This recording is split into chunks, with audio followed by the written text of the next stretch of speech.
Well, thank you very much. We want to welcome you once again to another interesting edition of our program, Talk with the Pastor. We discuss a wide range of issues relative to the well being of humanity in general.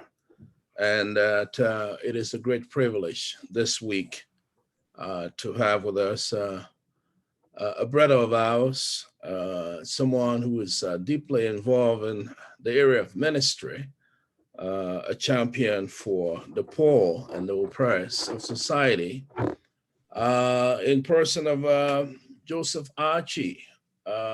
He's the district superintendent of the Delaware Peninsula, uh, Wilmington district of the Peninsula-Delaware Conference of the United Methodist Church. Let's get that right. Reverend Archie is joining us today from Wilmington, and we're going to be having a very fascinating conversation as we engage through this platform to look at some of the prevailing issues within the Wilmington district of United Methodist Church. As we all prepare as Methodists worldwide, we're in this mood of anticipation, not only for the season of expectation that is just upon us, Christmas, but also next year. There is a considerable degree of engagement between pastors, churches, conferences across the continental level in actually strategizing, praying, working towards what is expected to come in September of 2022. We do not know what September of 2022 will look like, but as people of faith, we continue to remain in prayer that God will be able to direct our path as we gather as a whole community and a body of faith within the Methodist tradition. Let me use this opportunity to welcome Brother Archie to the program, Talk with the Pastor. It's been quite some time. We have not had an opportunity. I remember the last time we had a conversation or an interview was at Drew University when we were then in residence there. Welcome to the program, Talk with the Pastor, Pastor Archie from the Wilmington district of the Peninsula-Delaware Conference. Thank you, Dr. Zeze Capade. I am so thankful for being with you on today. And yes, it has been a while since you and I have been together in a similar type of situation. And I thank you for inviting me then. That was a few years ago before this global pandemic. And I met with you at Drew University, and we talked about some of the issues of social justice that our conference, and in particular our district, was engaged in. And some of that work has continued. Some things have stayed the same and some things have changed. Even our conference has gone from 4 districts to 3 districts in a realignment. And so I was the Wilmington district superintendent, and with the new arrangement, I'm what we call now the Delaware district superintendent. So it still includes the city of Wilmington, but the 3 counties of Delaware, which are Newcastle, Canton, Sussex, are all together in one district now. So the work that we have done and continue to do is changing in some ways. When I talked with you last, I was serving as the executive director of the Methodist Action Program. That's right. And the Methodist Action Program is committed to social justice advocacy, teaching about the social principles of the United Methodist Church, teaching that to local churches and individuals, and opening that up to include people outside of the United Methodist Church, our partners, nonprofit organizations, churches of other denominations and people who have no faith at all, but who love justice. And so we've invited everyone in to work on the things that affect us all. I'm no longer serving as the executive director of the Methodist Action Program. We just hired a new executive director. Her name is Donna Hitchner. She started on the 1st of September. I'm still on the board of the Methodist Action Program, though, and I still work very closely with Sister Donna Hitchner and the other members of the board and churches throughout our district and annual conference. We're set up to work for justice in a similar way as the General Board of Church and Society.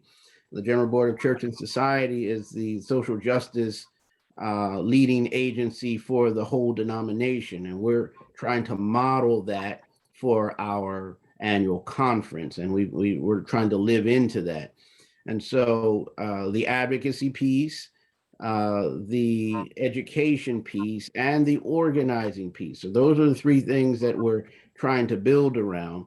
One of the key things that we are engaging in is ministry with those who are formerly incarcerated and their families.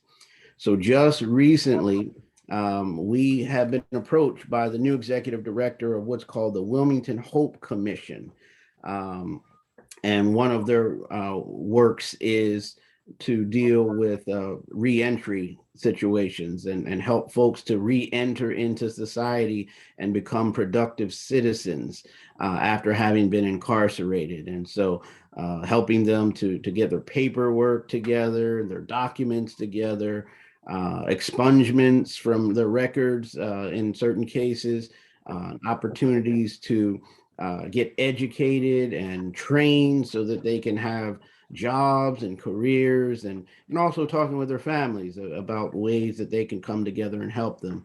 Now, what we want to do as the church is to come alongside and say, all right, now that you've got an organization that's helping you to put your life back together and put you in a good place with jobs and careers and family, the church wants to come alongside and be helpful in those ways, but also to offer you a spiritual family, a spiritual home, to be part of one of our churches and one of our church communities. And so we as Christians believe that becoming whole and becoming fully human means to grow in the grace and knowledge of Jesus Christ. And so we're making that connection there. Some of the other things we're working on in social justice ministry is we're partnering with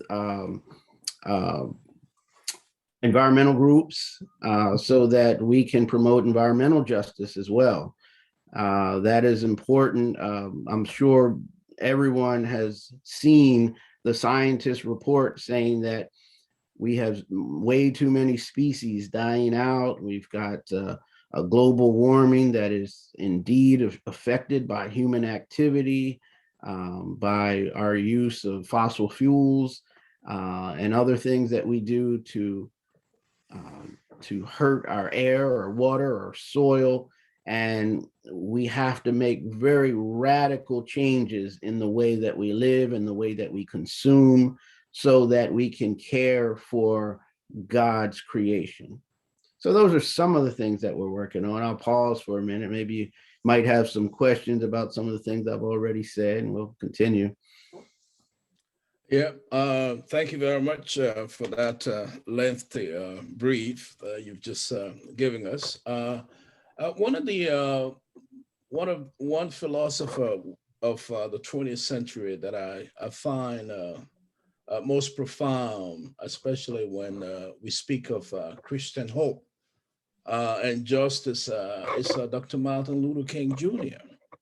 Though we are two generations apart, this past year with the pandemic has actually taught me about the significance of the gospel and justice, in general.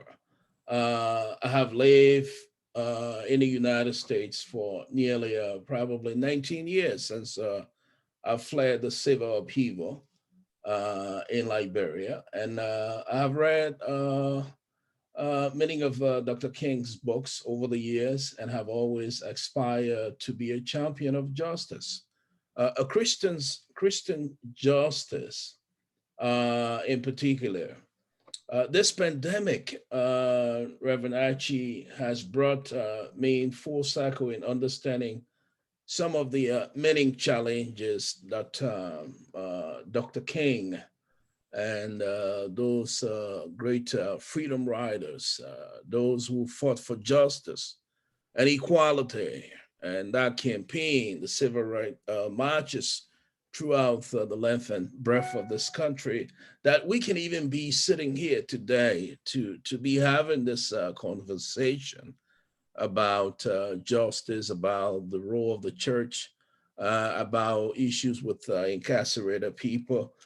You touched on the environmental piece. We should be great stewards of the earth. What do you say to people listening to you today, especially folks within the church community, who sometimes see environmentalism and environmental advocacy as something that is somehow contrary to our teachings? When we actually should be stewards of the earth, we should be protectors of the earth, making sure that God's creation is not only sustained, but is protected in a way that is going to leave an environment that is free with fresh air, an environment that is accessible for the generations to come. Well, I thank you for asking about that. Certainly, Dr. Martin Luther King is a drum major for justice. And one of the things that King talked about in his, I believe it was 1967 address, he talked about the three evils of society. He talked about militarism. He talked about poverty. He talked about consumerism. And one of the things about consumerism, as it relates to the environment, is there are plenty of things that we have identified as ways to be better stewards of our environment. One of the challenges in implementing them is we've got huge corporations that control legislation. They control things decisions made around oil consumption. They control things around transportation issues. They control things around environmental issues. How much pollution is legally acceptable by corporations that produce goods and produce waste as a result. So we have to challenge ourselves to think about things in terms of our future, not just our children or grandchildren's future, but even our own immediate future, because the earth is the only home that we have. Spiritually, we know that you go back to Genesis, and God created the first human beings and called them to care for creation and to keep things in good order. In that sense, humans are called to be stewards of all of what we see before us and to exploit the resources of the earth and to exploit the plants and animals on the earth as if they're just there for our exploitation and not as if we are part of a connected whole is a gross misunderstanding of what God has called us to be as good stewards over creation. And we must understand that we are interconnected. Dr. King talked about interconnectedness as far as people of different races and ethnic groups and societies and cultures and countries. But we are interconnected with nature. We cannot believe that somehow we can continue to pollute water, air, make it harder to produce, harder and harder to produce crops that we need for food, and somehow we're going to remain unaffected. Now, if you think about the global warming situation, if the sea levels continue to rise and the air continues to warm, we've already seen in this past season alone where more hurricanes and more Right. natural, what we will call natural disasters, are going to increase, and they're going to be more intense as a result of warmer air. I don't know enough about the science to be able to get deeply into that, but you listen to our scientists, our climatologists, our those who understand this, and they're telling us that we're headed for serious disasters, and some of these disasters are going to cause wars because they're going to create billions and trillions of dollars in damages across the world, and it's going to create more refugees. It's going to create more food insecurity. It's going to cause people to be more violent as they try to take others' resources because they don't have resources of their own. So we're going to have chaos across the world. So everything is interrelated. You cannot separate anything out and say, well, let's just talk about the environment here. You can't talk about global warming. You can't talk about environmental justice without that being leading us to talk about economic justice or justice for the poor. You think about some of the poorest nations in the world, especially those coastal nations, they are going to be the ones that suffer the most. And the irony is they're the ones who are probably producing the least amount of harm to the environment just because of the way their societies are set up. They're not, in many cases, very developed countries.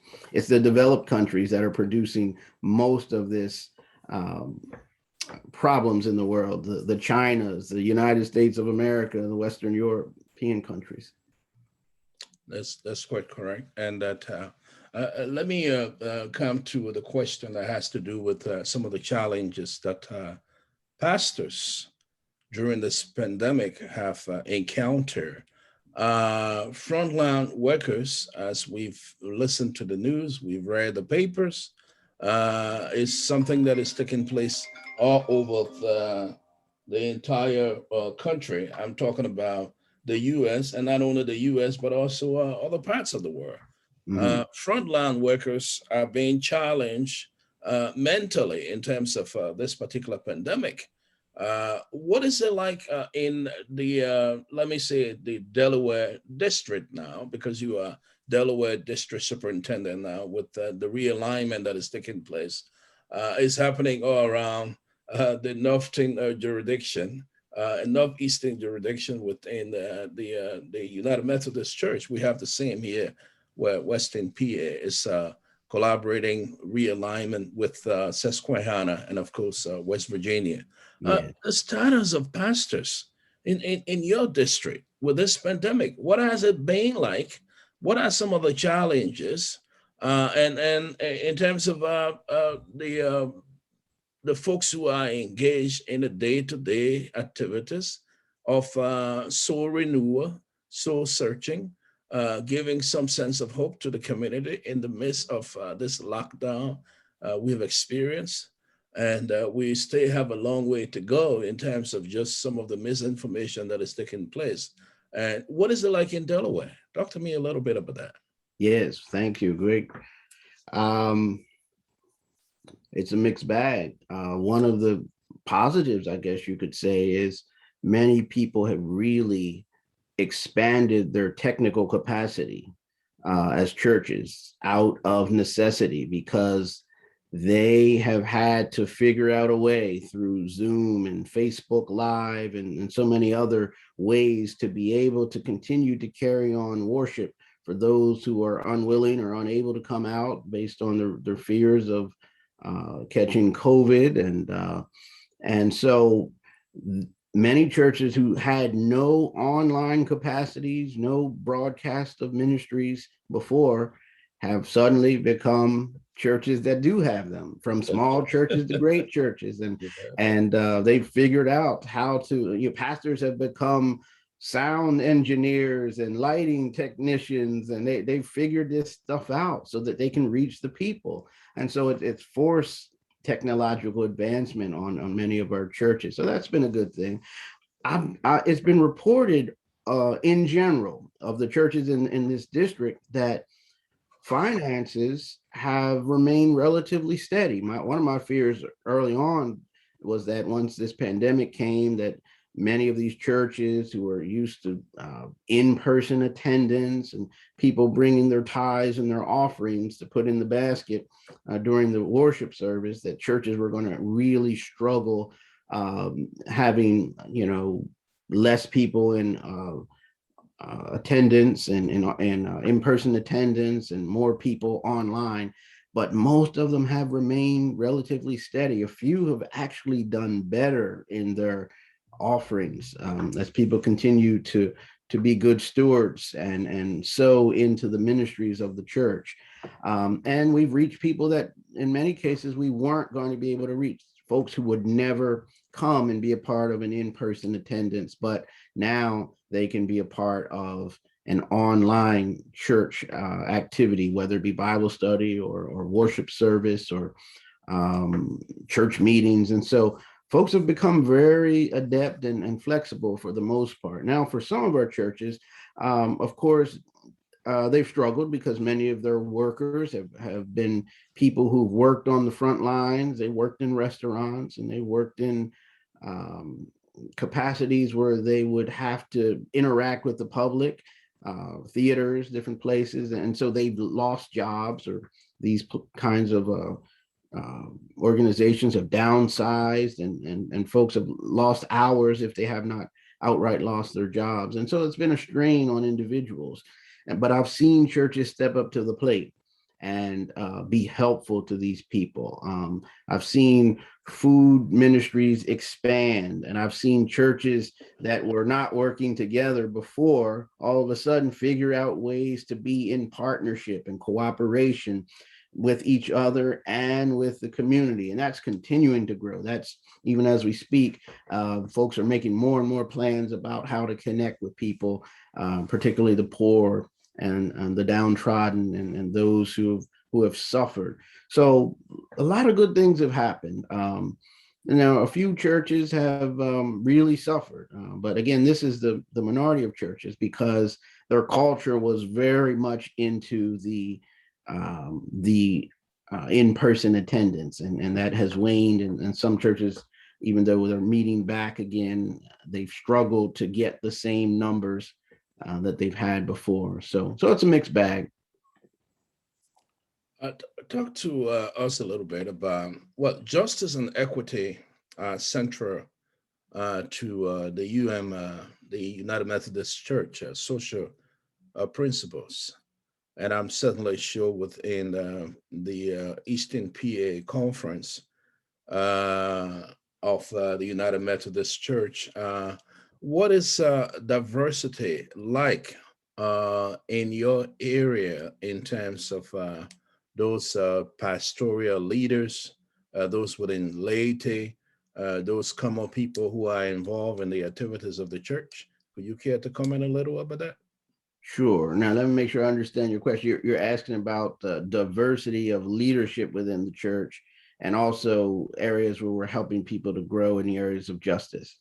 That's correct. Diversity and inclusion within the social principles, which encourages all races within that context coming together.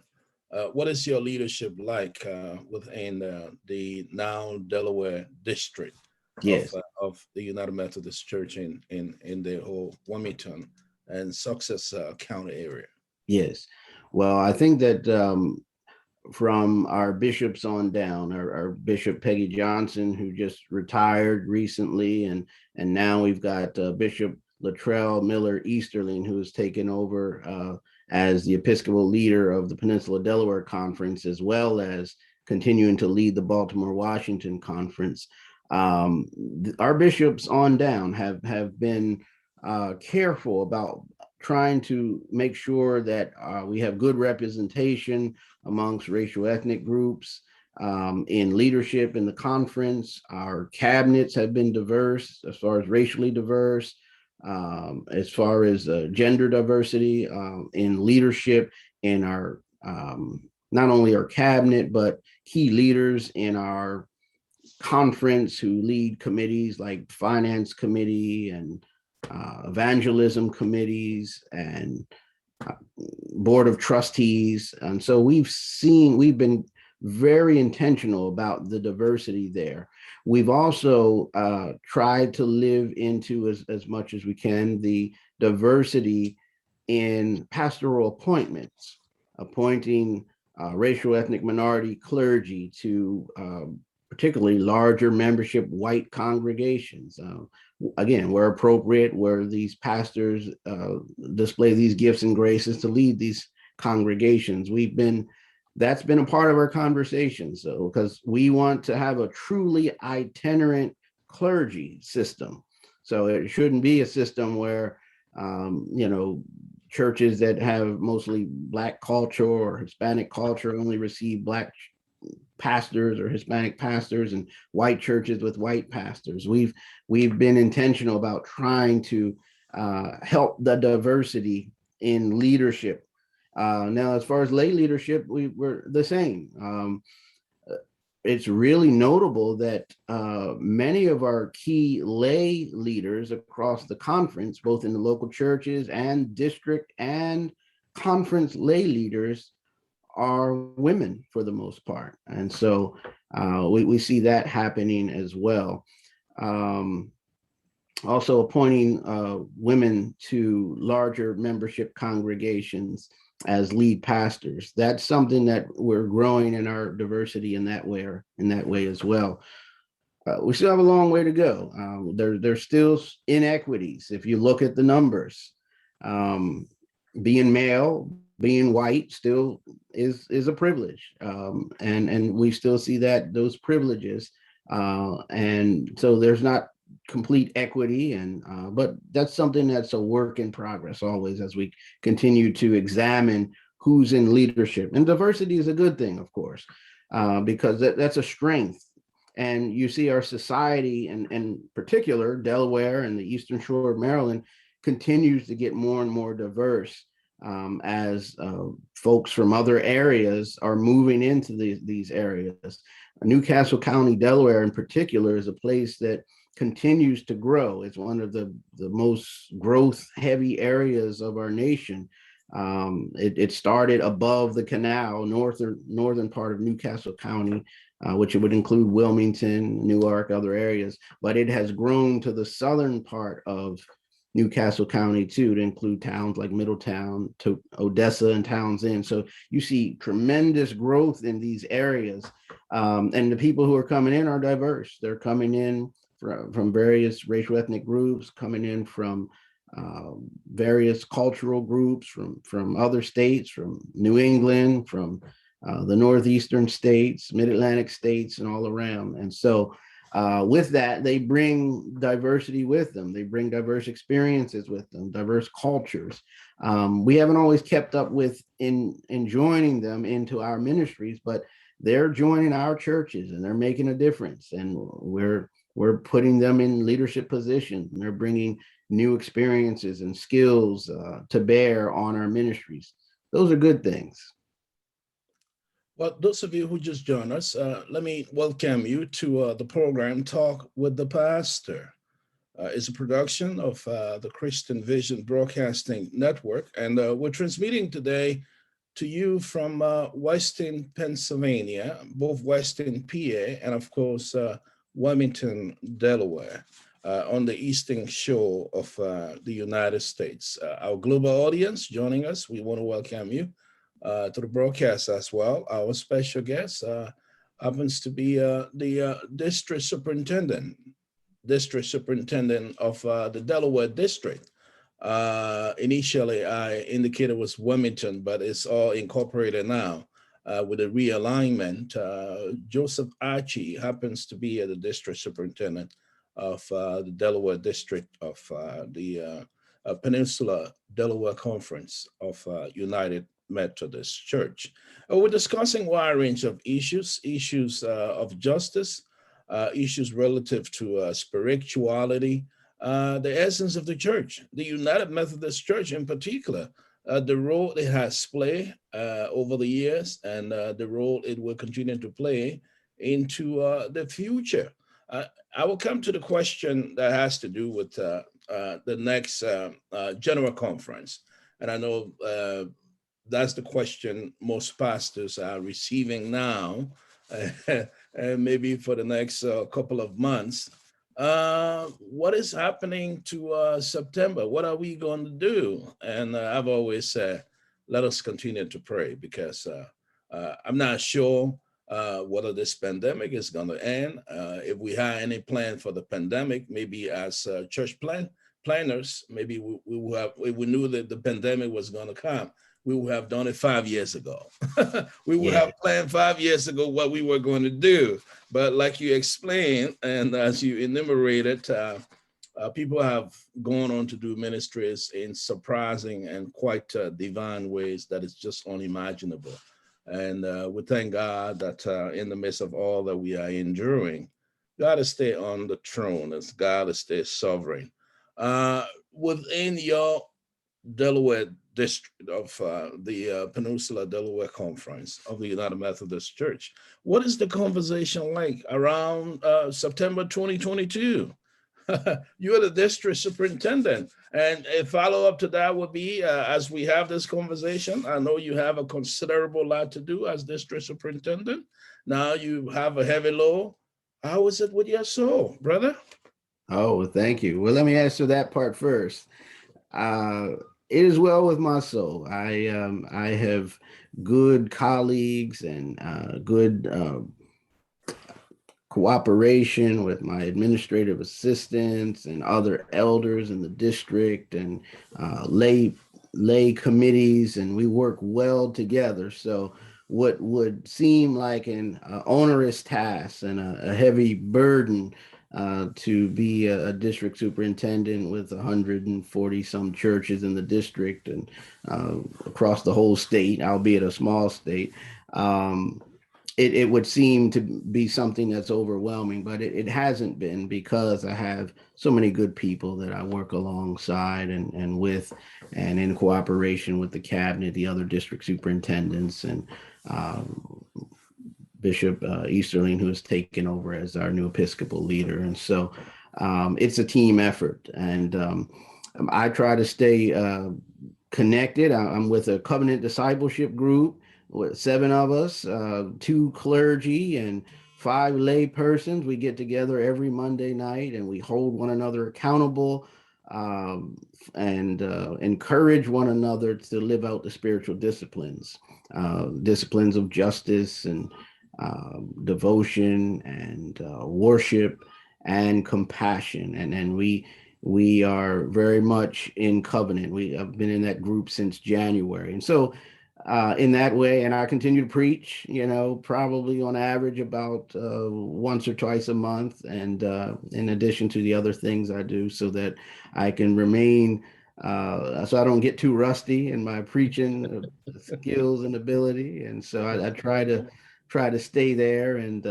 I try to accept every invitation I can as possible, given my schedule, so that I can preach and teach and be in fellowship with the people, whether it be sometimes online or in person preaching. So it's well with my soul. I thank God for my family, my daughter, my wife, my parents, my sister and brother-in-law, my inner circle, which everyone undergirds each other with prayer and keeps each of us going. So it's well with my soul. Thank you for that. But back to the conversation about what's going to happen when we finally can get to a general conference, if we can get to a general conference. That's right. That's what we gave. That's right. Most of our leaders, bishops and general church agents and district superintendents, all of us, I guess we would be, we have to say that we really don't know yet. We're hoping that we're going to be able to have a general conference. It's important given the what many are calling irreconcilable differences and understandings on human sexuality, and not just that, but biblical interpretation in general has gotten us to a place where we have decided through the protocol, reconciliation, and grace, through separation, that we probably are hurting the witness of Jesus Christ by continually infighting on some of these issues, and that we would be better off if we have a split as a denomination. If it hadn't been for COVID, we probably would have been already split. We would have had a general conference. We would have had one in 2020. We would have gone ahead and we would have been living into being at least two separate denominations, and probably some other smaller ones that would come out of it as well.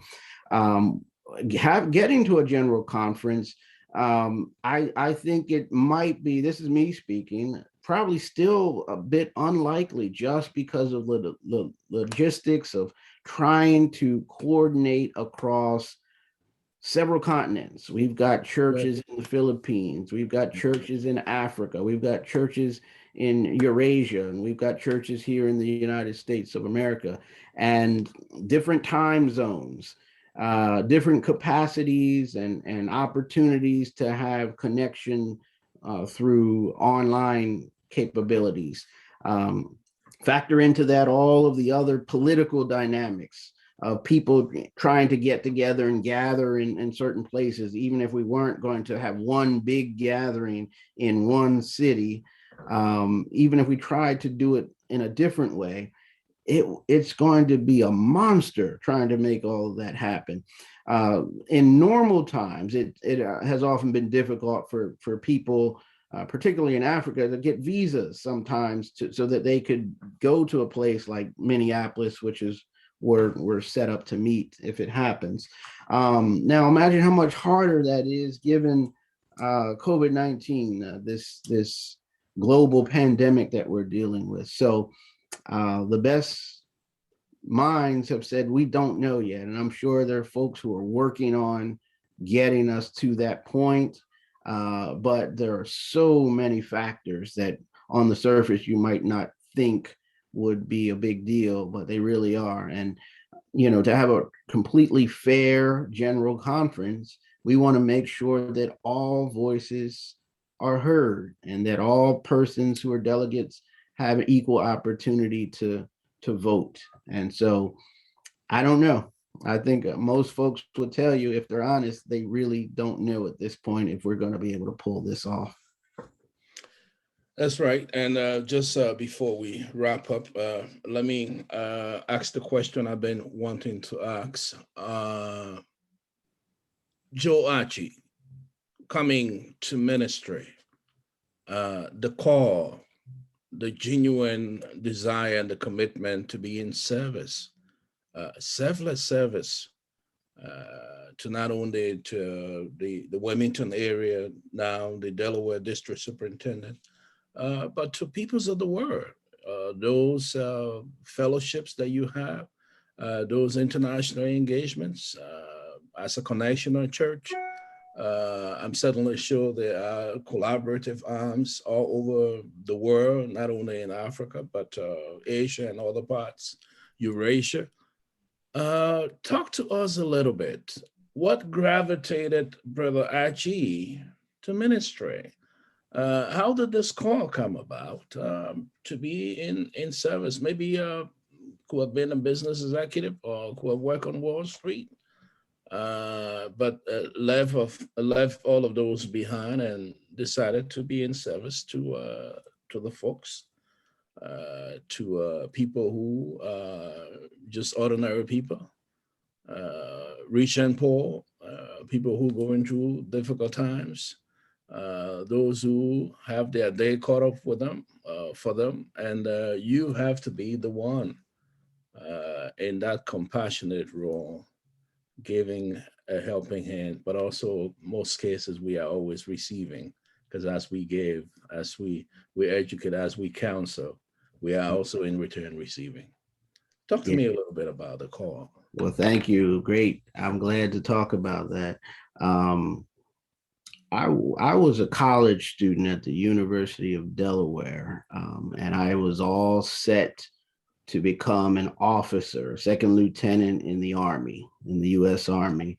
That was my goal. I was there at school on an ROTC is Reserve Officer Training Corps, by the way. So it's a program in the colleges that trains you to become an officer in the armed services. And I was there on an Army scholarship, and I was totally committed and heading in that direction. I had no plans or thoughts about being a pastor or minister in any way. I grew up in a Christian church and believed in God, but wasn't particularly religious. But during my college years, I grew more and more religious as I had a serious hunger for wanting to know answers about the big things in life. Why are we here? What happens to us when we die? I wanted a meta narrative. I didn't want to just go through the motions of life. And so you mentioned Dr. King earlier. I was always reading his work, Strength to Love. Obviously, King was a Baptist minister, a Christian minister. Had heroes like Thurgood Marshall, who became Supreme Court Justice, people who fought for justice. I think when I realized that the church was about justice, which I was interested in, and reading scriptures like Micah, who, the prophet Micah, who tells us, what does the Lord require of us but to do justice, and love mercy, and walk humbly with God. And Amos tells us, that justice should roll down like waters and righteousness like an ever-flowing stream. When I really made that connection in my mind that justice was tied up in who God is, I think I started seeing myself as being called by God to be a minister to the people. And at first I thought about chaplaincy, but then the Lord made it clear to me I wasn't called to be a chaplain. So I left the Army ROTC. I left that path, worked in the business world for a few years, never was quite comfortable there because I did not see myself in that capacity. It wasn't fulfilling for me. Nothing wrong with being a business executive, but that wasn't for me. And there's always a saying, when God calls, no matter how you go dodging, yes, eventually God catches up with you. Yes. And that's exactly what happened. And when I was 28 years old, I put myself fully into the process of being trained to become a minister in the United Methodist Church. And I got appointed. I was a lay pastor, had no licensing school. I had not been ordained yet, but I started at a church on the west side of Wilmington, small congregation. And I immediately felt like this is what God is calling me to do. So I left the business world, went to seminary that same summer. And a world was just opened up for me. And it felt just like, okay, this is what God wants me to do. I have no idea what this path is going to mean for me, but I've given myself over totally to God and said, Lord, here I am, use me for your glory. Here I am, Lord, not perfect, flawed, ignorant, misunderstanding a lot of things, but I'm willing to put myself at your service, to serve you and your kingdom and your people. And so I still look back even now and say, how in the world did I end up here? But I started out teaching Bible study on Wednesday nights at my home church. My pastor at the time was a seminarian and not always available during the week. I said, let me teach the Bible study on Wednesday night. And then a new pastor came and I was still teaching the Bible study. And he encouraged me to be a worship leader on Sunday morning every once in a while. And then it grew from there. After a while, I became the worship leader every Sunday. And then, when the pastor was away, somebody said, well, who's going to preach? And somebody said, Joe's going to preach. And I said, wait a minute, I don't preach. I just teach Bible study. And so And then I got in the pulpit and started preaching, and people said, "Yeah, we think you're called to this." And so I had the affirmation of my home church and my community. And then, as much as I pushed back a little bit, like, wait a minute, I don't know if I really want to get full-fledged into this. I had that support from the people, and that was confirmation that yes, this is what God is calling me to do. And so, after pastoring 6-7 churches, in 2016, the bishop asked me to serve as the district superintendent, and I'm still growing, still learning. Don't have it all together. Not perfect by any means. Growing in the grace and knowledge of Christ, going on to perfection by the grace of God. And I hope and pray that the work that I do has been helpful to people in pointing toward Jesus and being compassionate, helping people to understand justice in particular as part of God's plan for how we should live out this kingdom on earth as in heaven.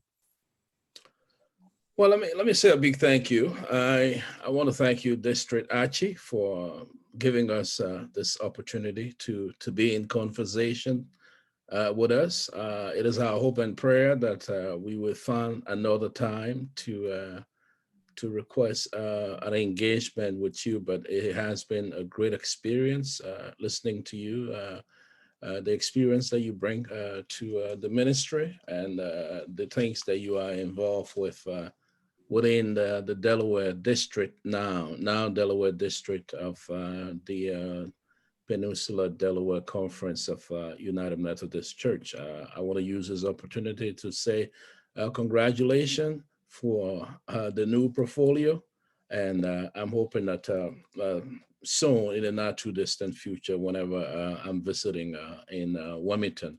Wilmington is my second home. So, Man, we welcome you back whenever you're yeah. here in town. Let me know. We'll get together. That's right. And let's get a closing statement from you, sir. Well, if I could say, let me encourage the people. People need encouragement always.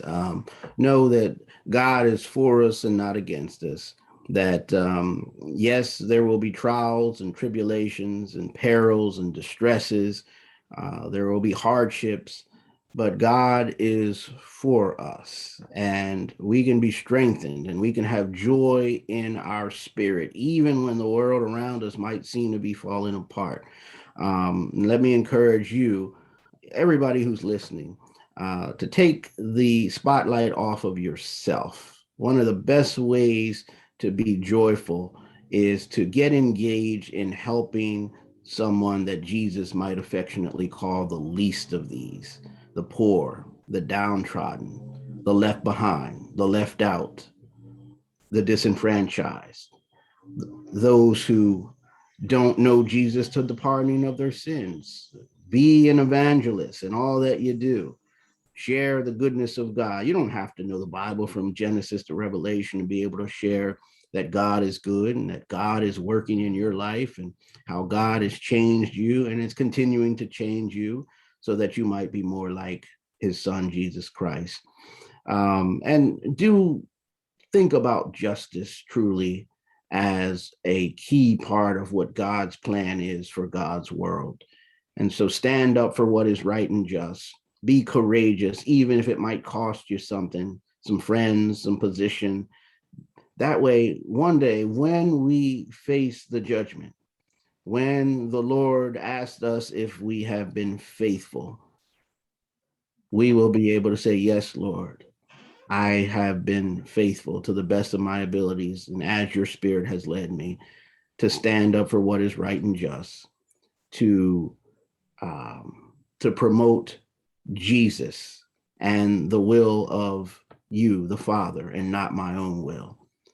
And so that's what I'll leave you with. And I want to say thank you to you, Dr. Zeze, for your continuing commitment to making sure that people around the world hear the good news of the gospel of Jesus Christ and connect with each other for this transformation of the world.